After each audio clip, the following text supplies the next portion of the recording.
सुर और तुलसी के पद।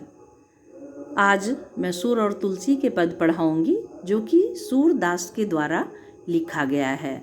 मैया कहते हैं कि मैया कबहीं बढ़ेगी चोटी, कितनी बार मोही दूध पीवत भई, यह अजहूँ है छोटी।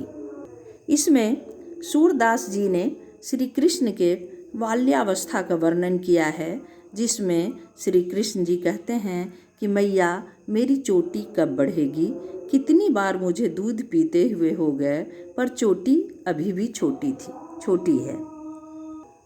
तू तो कहती बल्कि बैनी, ज्यों है लांबी मोटी, काढ़त गुहत नहावत, ओछत नागिनी सी भुई लोटी। तुम तो कहती थी कि बल जिसको कि बलराम कहा गया है, बलराम भाई की तरह चोटी लंबी और मोटी हो जाएगी। काचो दूध पिवावती, पची पची देती ना माखन रोटी, सूर श्याम चिर जिबो दो, मैया हरी हलधर की जोटी। ऊपर के लाइन में जो कृष्ण कहते हैं कि मुझे नहलाते हुए और कंघी करते हुए और चोटी को गूंथते हुए, वो अपनी मैया से कहते हैं कि तुम तो कहती थी कि नागिन के समान तुम्हारी चोटी भूमि पर लौटने लगेगी। फिर कृष्ण कहते हैं कि तुम मुझे कच्चा दूध बार बार पिलाती हो और माखन भी नहीं देती हो, यानी वो शिकायत कर रहे हैं। इस पंक्ति में श्री कृष्ण शिकायत कर रहे हैं। इन दोनों कहते हैं कि वो तुलना भी कर रहे हैं, एक तरफ शिकायत भी कर रहे हैं।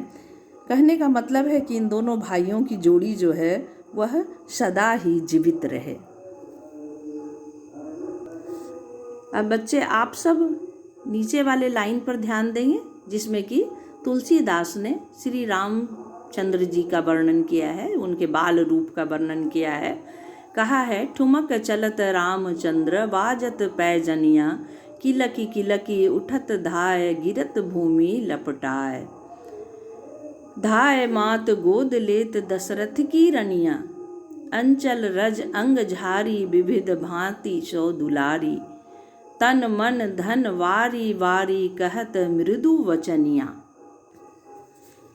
इन पंक्तियों में जब श्री राम जी चलना सीख रहे थे और उनके पैरों का पायल जो कि वो बज रही थी, उससे आवाज़ हो रही थी, वो पाँव पे खड़े होकर चल रहे होते हैं तो किलकारी मार कर उठ जाते हैं और कभी वे भूमि पर गिर जाते हैं। तभी दशरथ की तीनों रानियां यानी उनकी माताएं उन्हें गोद में लेती हैं। अंचल रज अंग झारी, विविध भांति सो दुलारी, तन मन धन वारी वारी, कहत मृत्यु बचनिया। विद्रुम से अरुण अधर, बोलत मुख मधुर मधुर, सुभग नासिका में चारु, लटकत लटकनिया। तुलसीदास अति आनंद देख के, मुखार बिंद रघुवर छवि के समान, रघुवर छवि बनिया। दशरथ की तीनों रानियां यानी उनकी माताएं उन्हें गोद में ले लेती हैं सेविका की तरह। और रज यानी धूल कहा गया है, अंग जो कि शरीर को कहा गया है। तो जब वो गिर जाते हैं तो मिट्टी के कण लग जाते हैं और उनकी माताएं उन्हें झाड़ती हैं और भिन्न भिन्न प्रकार की बातें करके उन्हें बहलाती हैं।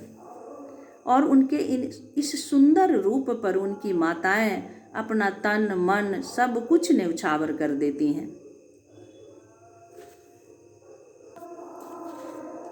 उनसे मीठी मीठी बातें करती हैं।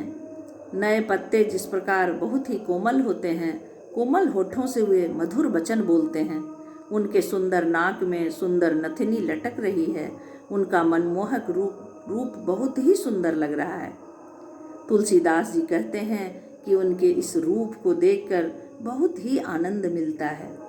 सचमुच राम जी की छवि के समान किसी और की छवि हो ही नहीं सकती है, उनके समान कोई नहीं हो सकता है।